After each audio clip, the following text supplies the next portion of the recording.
morning. Today on the PIO podcast, I'd like to introduce PIO and Director of Communications, Jennifer Hillmann. She's from the Thompson Valley EMS. Thank you for being on the show. So much. I'm really happy to be here. So I want to hear a little bit about your background and how you ended up in communications first before we jump into all the rest of this. Absolutely. Yeah, it's a good question. I kind of like to say that I kind of fell into communications. I was one of those people that really liked, debate and public speaking when I was in high school. But Mhm. like a lot of seniors, I had no idea what I wanted to do in college. And in fact, I started out in chemical engineering and civil Wow. engineering. So, yeah, it was one of those. I liked math and science, but I realized very quickly that I liked people way too much to be in the engineering field. There was a lack of communication going on in the engineering field, and so I after my freshman year, I switched over to the business college and started kind of finding my way with like PR and marketing. I took a bunch of classes and realized that I enjoyed that a lot more. And so I kind of just fell into it just because I didn't like engineering as much as I thought I would. My dad and my brother were both engineers, and so I kind of followed their direction. And realized I kind of had my own way, that I enjoyed, talking and working with people. And one of my first jobs out of college, a couple years out of college, I took a job as a 911 dispatcher, and loved that And job. I'm It going to was, ask you about that one in a minute. So hold it. Don't go into too much yes, detail on that, okay? yes, yeah, absolutely. But I took a job as a 911 dispatcher, and that was kind of how I parlayed from just regular marketing and communications into being a PIO, and doing public information, doing emergency management communications, and kind of the field that I'm in now. So, and that's been, oh gosh, 20 years ago. So yeah, like I said, I kind of fell into it, but it's a career that I've been doing now for about 20 years, and I absolutely love it. Okay, so let's talk about this role now as the Director of Communications for Thompson Valley EMS.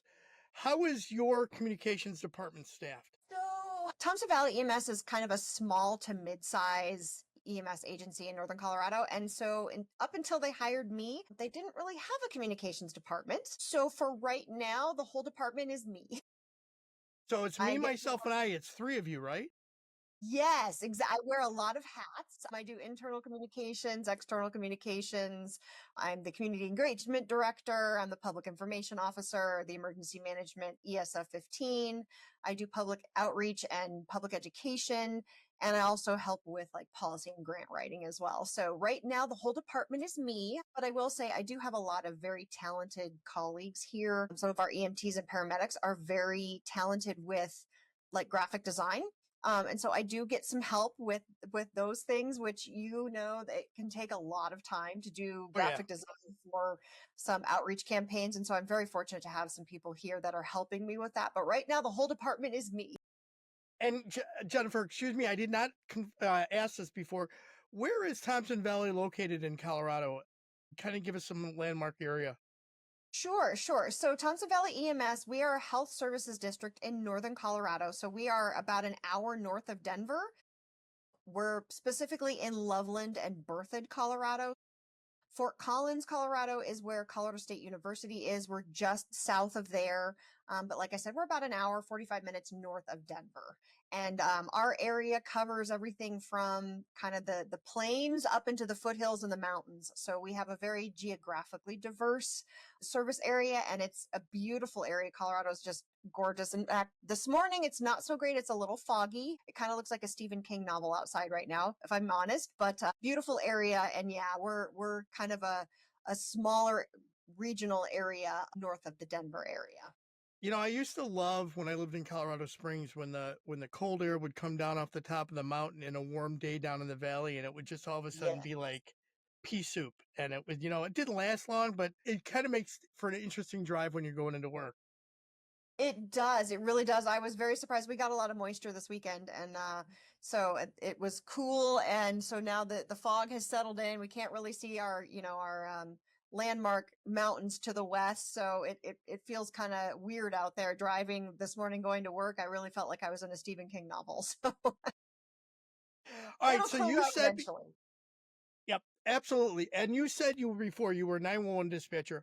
How do you think that how did your experience as a 911 dispatcher shape you into being the communicator that you are now? Yeah, I mean, it's a really good question. In fact, it's kind of an odd way that I kind of found my way into being a PIO for Mhm. being a dispatcher. I really loved the job of being a dispatcher, but I think the one thing you don't get when you're a dispatcher is closure, right? You're dispatching services to the scene of sometimes people's very worst day in their entire life, but you don't really get the follow through or the follow up of what happened after. And for me, I like closure. And also being a new dispatcher, of course, I was put on the midnight shift. And that was really difficult for, keeping, I had a pretty new marriage at the time. I've been married over 20 years now, but I had a pretty new marriage at the time. And it was just really difficult to keep everything all balanced. But I would say being a dispatcher for, I guess it was about 8 to 10 months that I was in the dispatch center, it kind of helped me become the communicator I am. It really taught me how to be calm in chaos. I think that is the biggest takeaway. When people are panicked on the other end, the calmer you can be, the better it is for the situation because you're talking them through. Sometimes you're talking them through, CPR on a loved one, you're talking them through, on the scene, first aid, that kind of thing before EMS or law enforcement arrives. So it became very apparent to me that you really need to be calm when you're talking to people, but also listening. I'm a communicator at heart. I talk a lot. My family makes fun of me all the time because I am always talking. My mom said she should have known I was going to end up in communications because I was born talking essentially. But learning to listen as well as communicate and talk back. I think that was something I learned as a dispatcher because you're gathering very important information. I know that, the saying of people don't necessarily listen to engage and speak to engage. They listen to just respond. And sometimes you miss very important details. And as a dispatcher, it's really important that you're gathering all the details at the scene because you're not getting a visual. It's all Right. auditory, right? So It's interesting. It's interesting you bring up about the calm thing, and I was going to ask this question later, but I'll ask it now. And I'll go back to something that my wife is in the education field. My niece is a 911 dispatcher. My son-in-law, or my son niece-in-law, is a sheriff's deputy. And it's interesting. They'll fight and argue all the time, but then you'll hear her on dispatch, and she is just the calmest girl in the world, and you'll hear her talk, and I'm like, wait, that's not my niece. Why is she's just really good at it, and she excels at it, and it was not something I thought she would have excelled at.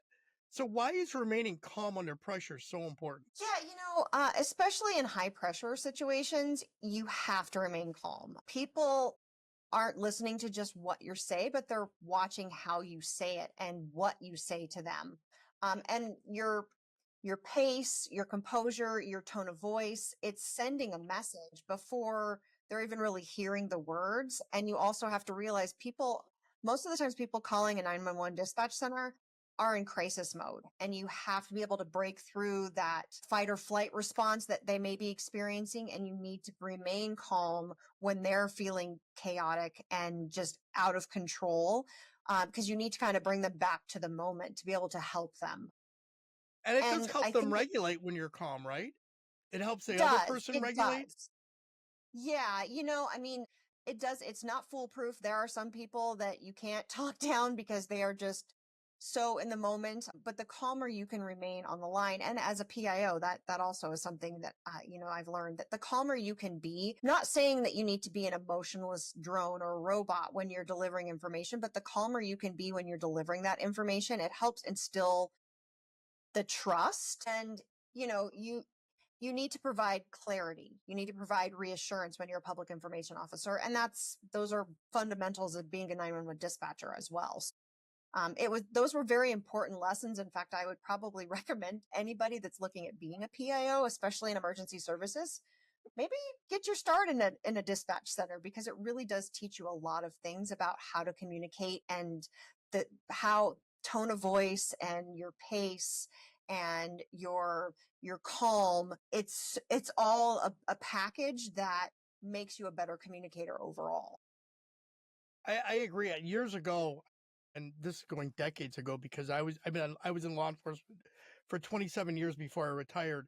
And I remember my first year on the job, and there was an incident that occurred probably maybe 2 months after I was done on FTO. So I was relatively a new officer out on the street, and we had a foot chase, and there was a shooting, and there was all kinds of stuff going on. And I'm screaming on the radio, and the dispatcher's like, she called my ID number, and she said, "Take a deep breath, tell me slowly what you need, and I'll be able to get it for you. But I can't understand you when you're screaming into the mic." And that was one of the biggest lessons that I learned about remaining calm on the radio. And I had a fellow officer that nobody knew where he was at in a car chase because he was screaming on the radio and you couldn't understand him. And finally, somebody got on the radio and said, "You need to just tone it down." And all of a sudden, and then it just was like, "We're going northbound." And it literally, so yeah, I totally get remaining calm, and especially in our job, in our field. You don't need to be emotionless, but you need to convey calm because that's what the public is looking for the government to do for them, to help them and to provide them information. And God, if we're like our hair's on fire and all kinds of stuff is going around and behind us, it's not a good view for the public, and also not a good view for the organization. Yeah, and again, it goes to, you don't want to be a robot, especially, when you consider things like, oh gosh, if you have to respond to school shootings or a catastrophic, flood or fire. It's not that you need to be emotionless when you're delivering that information, but remaining calm and remembering that you need to keep a good pace when you're speaking, as you just alluded to.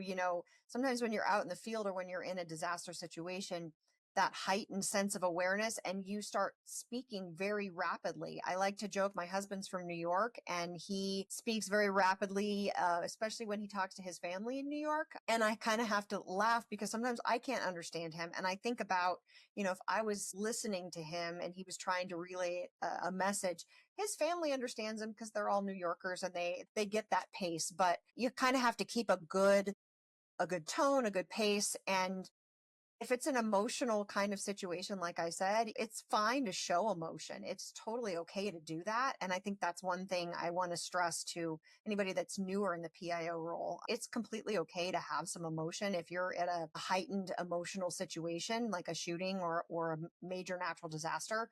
But just keep in mind, the calmer you can be when you're presenting information, especially if it's life-saving information like evacuations and that type of thing. Just make sure that you're remaining calm, and because you want to present that to the public, you don't want to cause them to panic, because then that can cause an additional issue for your first responders. Absolutely. All right, so let's say you talked about social media before, that you were handling all the social media for the agency as well. What Yes. social media platforms do you currently have? So we use a variety. We're using Facebook, we're using Instagram, we use X or Twitter, LinkedIn, and then Nextdoor. So we are using a handful of platforms. I know there are a lot more out there, and I'm always looking for a new platform to engage our communities. But for right now, those five seem to do a pretty decent job of sharing out the messaging. We do have a cohort of PIOs in Northern Colorado. We all meet, from most of the first response agencies and government agencies. We all meet like once a month or once every other month. And so one of the topics of discussion lately has been, do we or do we not add TikTok? And as government agencies, most of us have been informed that we're really shouldn't, but that may change. We don't have plans to add TikTok at this time, but that doesn't necessarily mean that we won't ever add TikTok. I know the younger generations are migrating to that platform, and so we want to make sure that we can reach everybody in our community.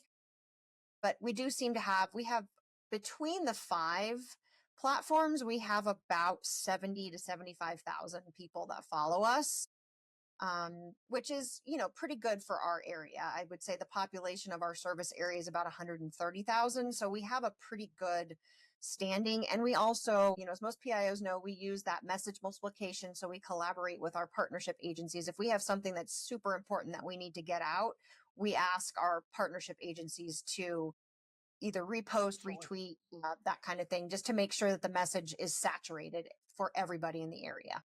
Absolutely. And going to TikTok, and this is something that legislatively some states have already outlawed it for agencies to use, and now that's changing again because there's a different mandate from the president about it. But I see there's a value in TikTok, and I see the value in the fact that you can reach a different population in your community than you might be reaching now, because number one, of the attention span, but number two, the tool that you can story tell with a short video in bits and pieces and build on something, especially for recruitment. I think because TikTok is I want to say it's a 6 to 8 second platform in paying attention. And Yes. I think that if you can piece together a bunch of short videos that you can create a storyline to, and that you'll attract people to come back to, that it'll help with recruitment. It'll help bringing that younger population at least to be aware that you're out there. And again, every agency is different, and law enforcement has really struggled with this. They jumped on Snapchat quite a bit early on when Snapchat first came out, and then they all got off of it because it was a different kind of platform to utilize, and there was no real benefit in it because the images disappeared over a while. So TikTok, I can see is there's a benefit, and again, every agency has to weigh themselves differently if there's a value. Eventually, I would see if you feel that there's a value, you have the time to work it. That's the other issue, is you have to that's a platform you have to kind of work with a lot. Yeah. And too, I mean, the thing with like the videos, those are less edited, is more like real. You're capturing a, like you said, 6 to 8 second or maybe a 10-second video to capture people's attention. The standardized, edited video created things that you can put out on your other platforms, those take a lot of time. And I know TikTok kind of takes Mhm. the guesswork out of it. I mean, they have a lot of filters and things that you can add. And so your video looks, uploadable almost right away. And that's something, as being a single person communications department, of course, the more videos that I post, like things on Reels, you get more attention, you get more engagement, right? That's a big Yes. thing for me being new in my position. I've been here about 10 months now, but I'm trying to increase our followers, increase our engagement, and I've noticed videos do that, but I don't have a lot of time to create those videos. So a platform like TikTok would be beneficial. And I also know, again, you're speaking to that younger audience, which in EMS, we're recruiting a lot of folks that are in that 19, 20, 21-year old age bracket, and TikTok is kind of their go-to. Right. And I would think that especially for your field and having the EMS, you probably have a decent number of staff members that probably use TikTok anyways, and Yes. you might be able to utilize them to help you create those videos, and then give them to you, and then you could turn around and upload those if they're done right. You might find that you have an endless resource of people to provide you content that will inspire young people to pay attention to what you guys are doing. Yes, Thompson Valley EMS we have about a little over 100 employees total. And most of those are our clinicians that are, our EMTs and paramedics out in the field. And I've had, oh gosh, at least a dozen of our younger folks offer to do TikToks. Like if we bring TikTok on board, like they want to Mhm. be the person in the video. So you're absolutely right. I think I would probably have a large number of people that would be willing to do their own and give it to me, and then at least I could maybe make sure it's all appropriate content before we upload to our public platform. But you're right. Yeah. All right, so I want to talk about the use of, and I've been asking all my guests this, is the use of AI in your communications efforts. Have you utilized any AI in anything that you've done? Oh, yeah, absolutely. I think I would be remiss if I didn't lean into the AI. I think AI can be a great tool for communicators when it's used in the right way. Of course, you can misuse it just like you can misuse any tool, right? But Yeah. having AI kind of helps me do the job of a team when I'm a single person running the department. So I've used things like I use Chat GPT sometimes to help me brainstorm. there are days when I need to post on social media and I just can't think of any unique ideas of what to post. So sometimes I'll engage Chat GPT to help me, like, what's a unique way that I can use this messaging for EMS audiences that I can engage my community? What's a good message I could put out today? What happened today in history that maybe we could link?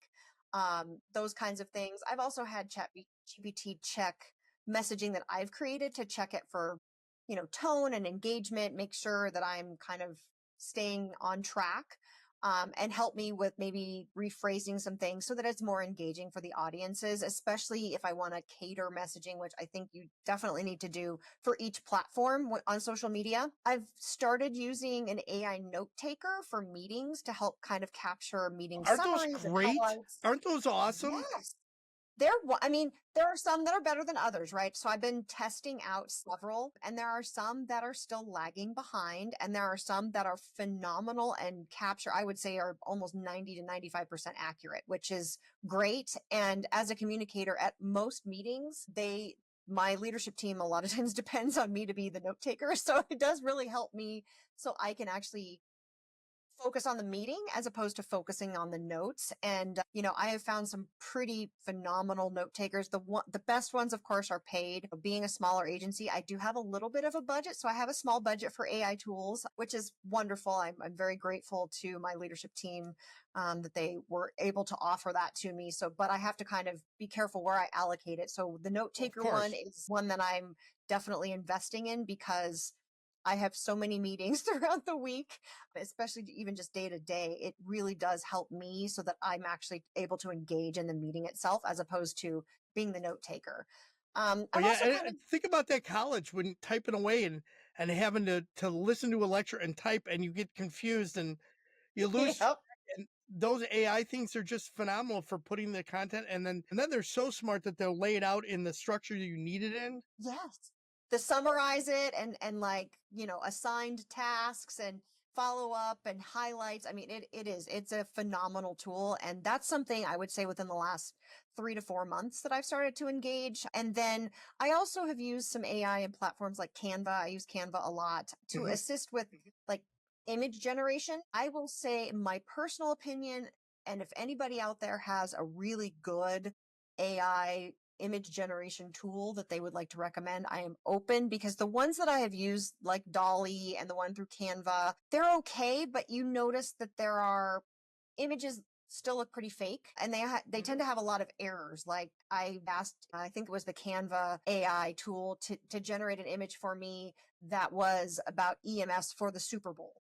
And I wanted to have an ambulance in the middle of a football field, Uh-huh. and it did okay, but EMS, it was not spelled correctly. It was EMMS on the Uh-huh. image that came out. And so I think that is one area where AI is lagging behind. Whereas, like Chat GPT for, idea generation and summarizing, various notes that I've taken or press release that I've written to help me with tone and sentiment, and then the note takers. I think those are all pretty great tools that are very effective, but I feel like the image generation, it's still more on me to create those images in Canva, and I'm fine with that. I like the creative aspect of this job, but I do feel like that image generation is just, it's not quite where it needs Try to be yet looking to utilize it.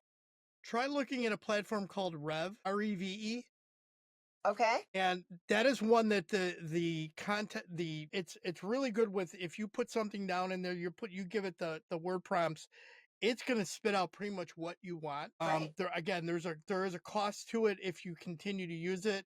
I believe it gives you, I want to say it was like 20 images it gave you with the first use, which is not bad. But if you were to pay the fee, I'm not sure what the monthly was, but I do follow quite a few people on social that are very involved in reviewing the different AIs. And I've seen this one talked about 4 or 5 different times. I have yet to play with it because I don't do a whole lot of image generation because I'm not doing general public information anymore. Right. I'm doing the instructor end of it because I'm teaching a course for Texas A&M as opposed to actually delivering the product. Yeah, no, I will definitely check that out because I've played around with a few of them, just like I'm doing with the note taker apps. I'm testing some out, but I haven't come across one that's, you know, good Besides enough that I besides would. AI, besides AI software, are you using any other technology or software to help you do your job? So I mean, I use like the posting software, Hootsuite and Sprout Social, the AI tools. I am also using an AI tool. We've looked at one that's helps with voice generation for things like training videos. So Mhm. I'm using as many tools as I can that within my budget to help me do my job better since I am a one person department right now. I Right, think there right. are plans in the future to kind of expand my department, but yes, absolutely. I'm using a lot of tools. And one new thing that our agency is exploring, and I'm super excited about it, is the use of drones. So being as a PIO, being deployed out into the field, if we have some of these major incidents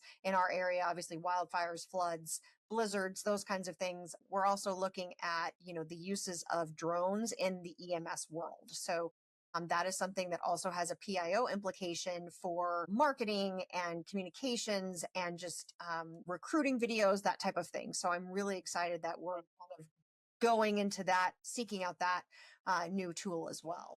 Do you use any sentiment analysis software or anything like that to gauge like the comments that are coming Yeah, through? yeah. I mean, I use analytics that like Hootsuite and Sprout Social and Mhm. Meta, provide.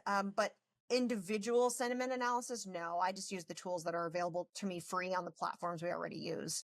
Yeah, there's specific ones like Zen City's a big one. We used that when I was in Yes. Colorado Springs, and the problem with I found at Zen City is that Zen City would just key on all the negative comments, and then that's where they would look at the sentiment, and it was very one sided, so it didn't really analyze it very well. It didn't look at the overall stuff. It just the loudest person that maybe posted 3 or 4 times was the Yeah. one that got most of the negative sentiment behind it. So, yeah.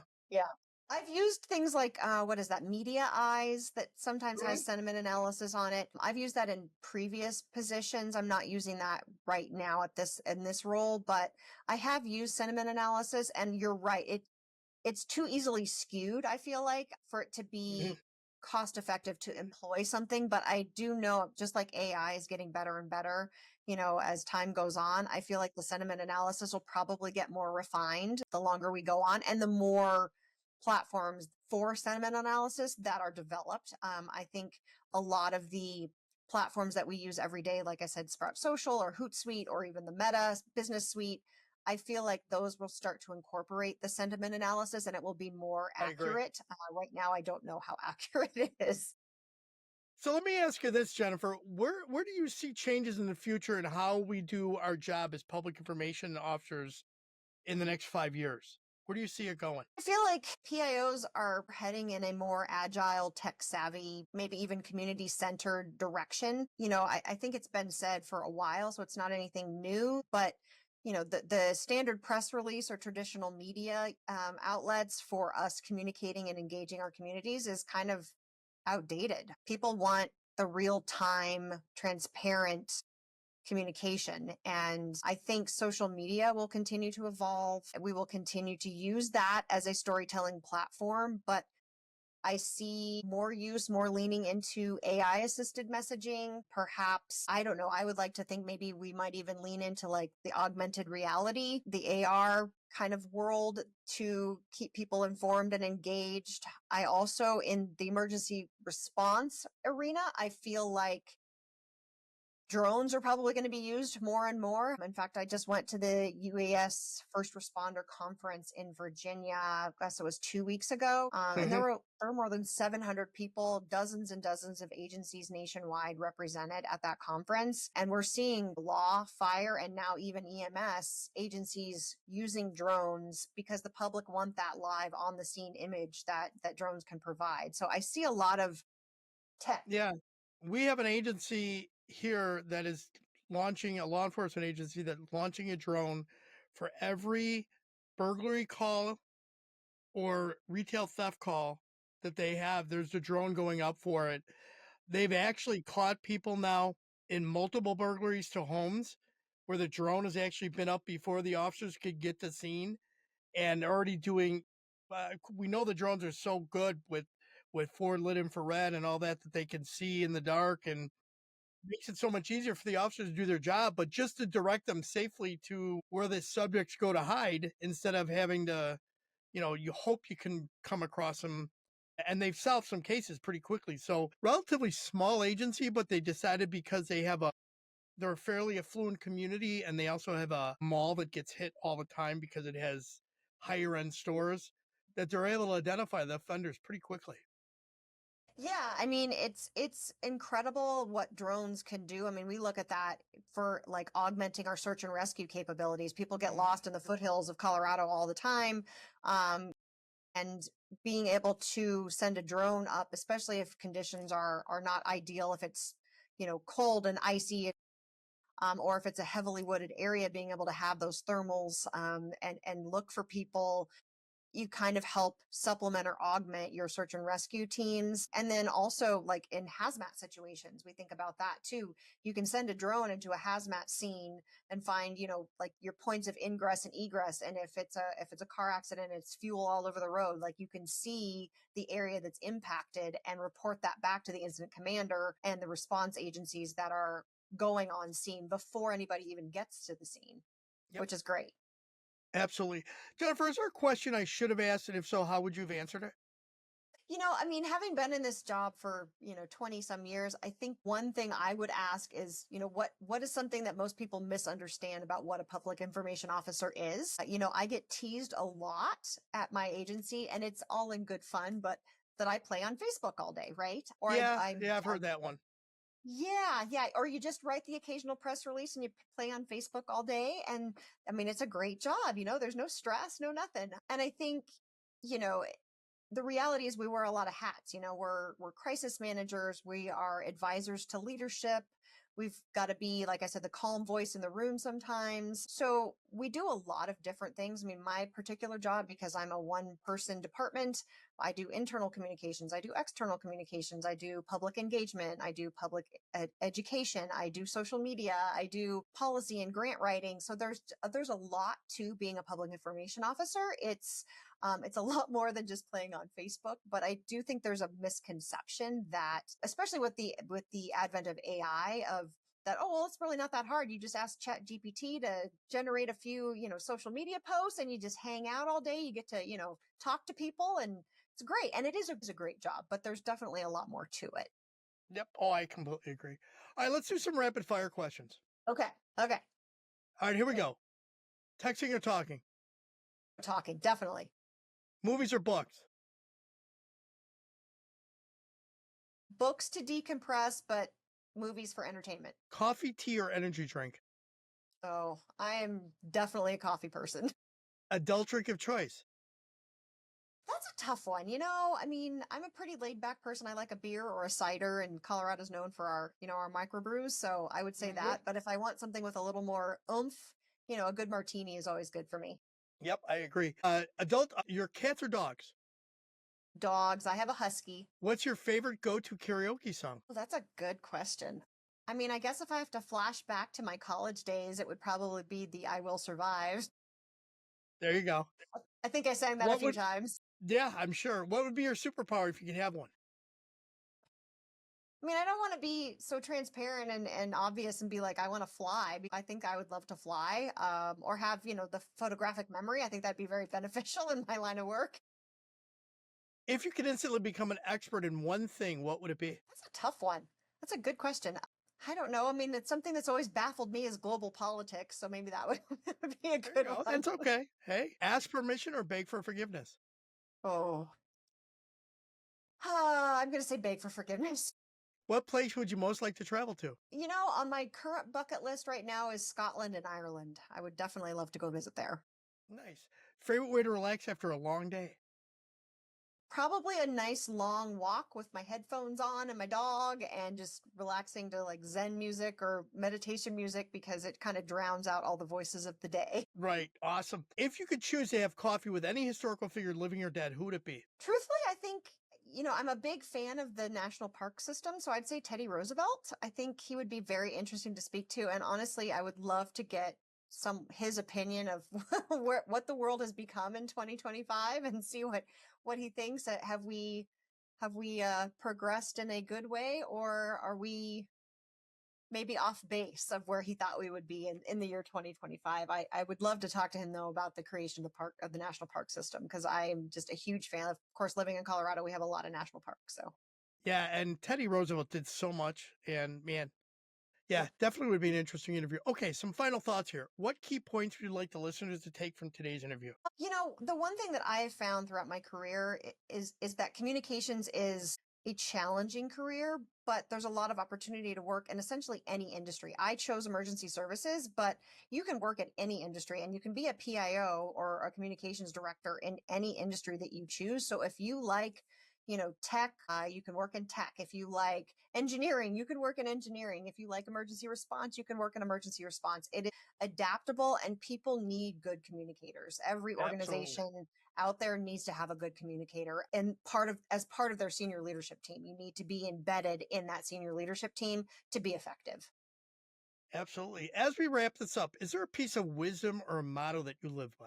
One thing I think I learned early on in my career was be better today than you were yesterday. We've all had those days, especially as PIOs, that were like, oh my gosh, I wish I could hit the reset button. I wish I hadn't said that on air. I wish I hadn't, phrased it this way. I wish I hadn't put this social media post out or I had rephrased it. But we all make mistakes and mistakes are Uh-huh. okay. But if you aim to be better today than you were the day before and you learn from those mistakes, I think that just makes you a better person and a more well-rounded communicator.